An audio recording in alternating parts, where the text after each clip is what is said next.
What's going on, everyone? Welcome back to the show. So I had someone post a comment, and I'm trying to get to some of the comments. You know, I'm out here in Kauai right now, and I'm enjoying myself, but I'm still keeping in touch with you guys and finding out what you guys are talking about and how you guys feel about certain things.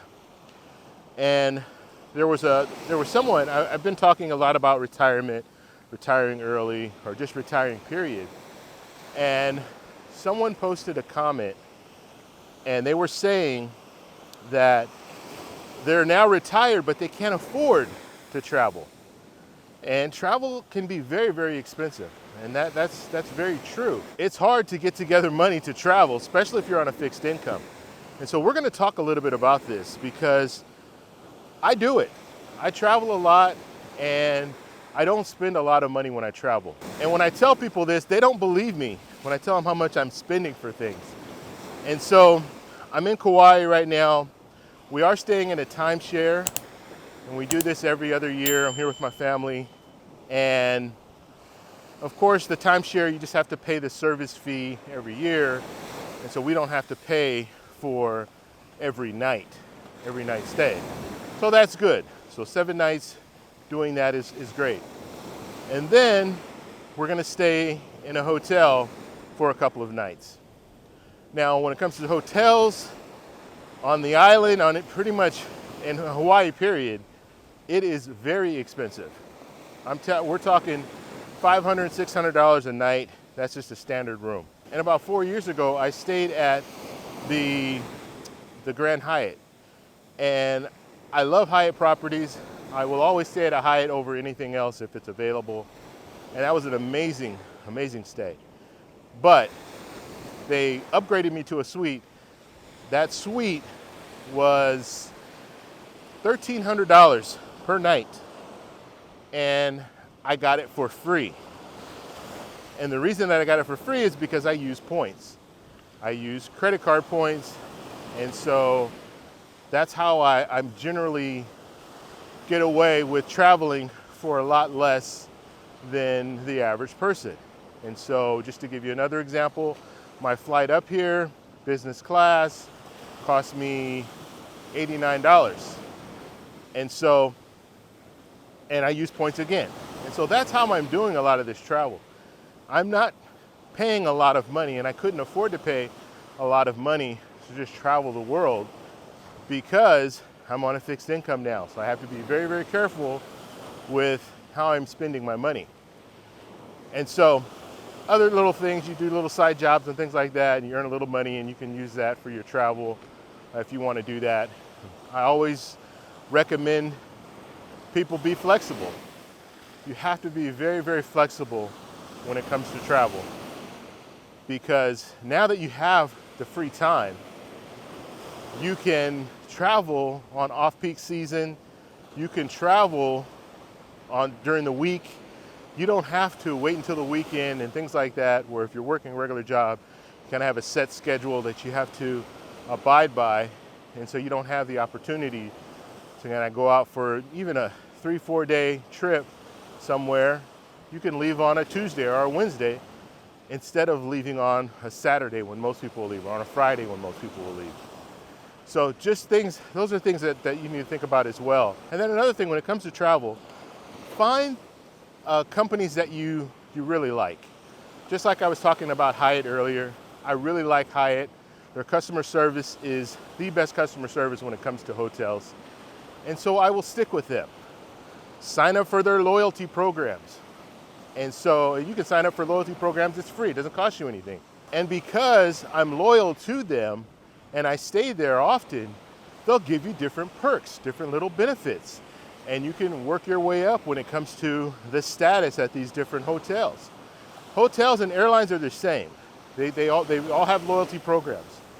And so find the company that best suits your needs, the company that you like the most, sign up for their loyalty program, and then you can even go a step further.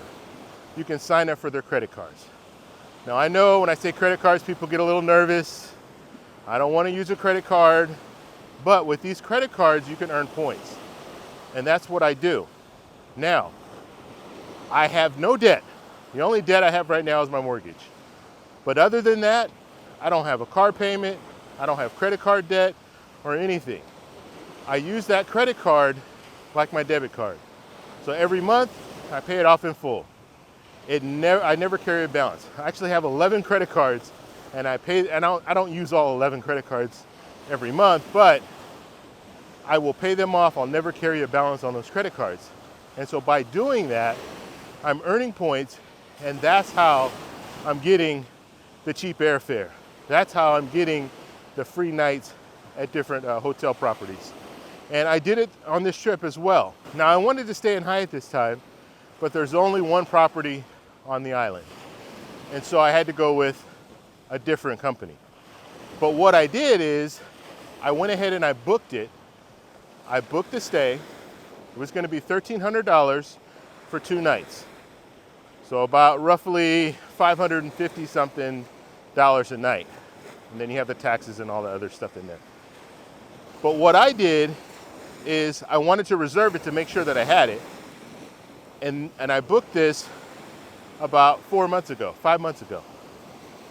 And so I signed up for their loyalty program. And then I also got one of their credit cards. Because usually with these credit cards, you get the credit card, you hit a spending limit. They'll tell you, okay, in 3 months you need to spend $5,000 on the card. And so that was the situation with this card. You spend $5,000 on the card within 3 months, and we'll give you 5 free nights. And so that's what I did.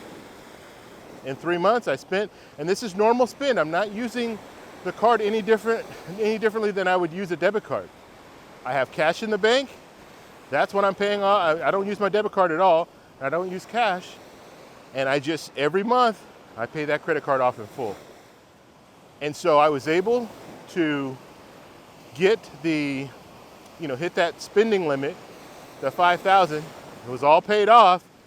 And then they gave me the bonus. They gave me the 5 free nights. And so what I did is I went back to the reservation that I did a few months earlier, and I rebooked it using points. And so now instead of paying that extra $1,300, I'm staying there for free for the 2 nights. And so with just a little bit of planning, I was able to make that happen. And so I do that all the time. Also, if you're traveling, usually if I'm traveling to a familiar place, I will stay in an Airbnb, because usually it's a little bit cheaper to stay in an Airbnb. It's more convenient. You can stay for a longer period of time. Hotels, they tend to get pretty pricey after a while. And also when you're staying at an Airbnb, you have the ability to cook for yourself and things like that, because you'll have a kitchen and a fridge and all that. So you don't have to eat out all the time, especially if you're staying for long periods of time. Now the last thing when it comes to traveling on a fixed income, look for different opportunities to do slow traveling. And when I say slow traveling, what I mean is you're taking your time. You're not necessarily flying to the destination where you want to go. And I'll give a good example. Let's say I want to go to Belize. For whatever reason, Belize is usually more expensive to fly into than, let's say, Guatemala. But they're neighboring countries. And so what I can do is I can do slow traveling. I can fly into Guatemala. I can spend some time in Guatemala and then either catch a plane to Belize, or I can just take a bus, take other public transportation to get to the end destination. You can even take a private car. They're not that expensive. Get a private car and they'll take you there. And so that's another option. And you get to see 2 places instead of just seeing 1. And so just something to think about when it comes to travel. And if you are on a fixed income, yes, it's going to be more of a challenge. It's going to be harder for you to do. But if you're creative, you'll be able to make it work. So if you guys have any other questions, post them down below. If you like this video, please give me a thumbs up. Please subscribe for more. and I'll talk to you in the next one. Bye.